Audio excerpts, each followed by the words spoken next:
ভারতে ধর্মীয় সংখ্যালঘু বিশেষ করে মুসলিম ও আদিবাসী জনগোষ্ঠীর বিরুদ্ধে পরিকল্পিতভাবে দমন পীড়ন চালানো হচ্ছে এবং এটি ভবিষ্যতে ভয়াবহ গণহত্যার দিকে যেতে পারে এমন আশঙ্কা প্রকাশ করেছেন দেশটির প্রখ্যাত অভিনেতা ও সমাজকর্মী প্রকাশ রাজ। তিনি অভিযোগ করেছেন, ক্ষমতাসীন বিজেপি এবং তাদের আদর্শিক সংগঠন আরএসএস এর মূল লক্ষ্যই হলো সংখ্যালঘুদের অস্তিত্ব ধীরে ধীরে নিশ্চিহ্ন করা।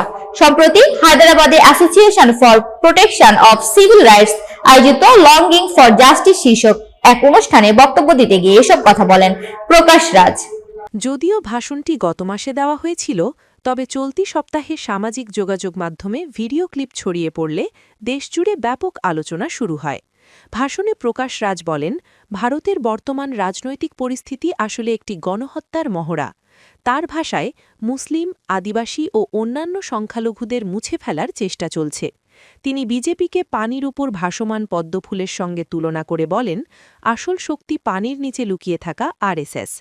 বিচার ব্যবস্থার ভূমিকা নিয়েও ক্ষোভ প্রকাশ করেন এই অভিনেতা।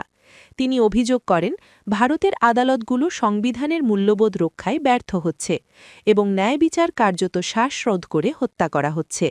সংবিধান দিবসে প্রধানমন্ত্রী নরেন্দ্র মোদীর পাঠানো বার্তার সমালোচনা করে প্রকাশ রাজ বলেন, একদিকে সংবিধানের প্রশংসা, অন্যদিকে রাষ্ট্রীয় অনুষ্ঠানে ধর্মীয় প্রতীককে অগ্রাধিকার। এটি দ্বিচারিতার উদাহরণ। তিনি আশঙ্কা প্রকাশ করেন, বর্তমান শাসক গোষ্ঠী সংবিধান বদলে মনুস্মৃতিভিত্তিক রাষ্ট্র ব্যবস্থা চালু করতে চাইছে, যার ফলে সংখ্যালঘু ও ভিন্ন মতাবলম্বীরা দ্বিতীয় শ্রেণীর নাগরিকে পরিণত হবে। গৌরী লঙ্কেশ ও নরেন্দ্র দাভোলকরের হত্যাকাণ্ডের প্রসঙ্গ টেনে তিনি বলেন, খুনিদের জামিন ও সংবর্ধনা ভারতের নৈতিক অবক্ষয়ের প্রতীক।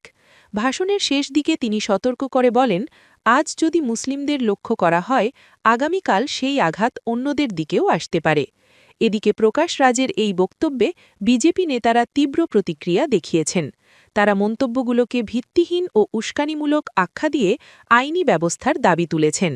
অন্যদিকে তার সমর্থকেরা একে বাক স্বাধীনতার সাহসী প্রকাশ বলে উল্লেখ করছেন।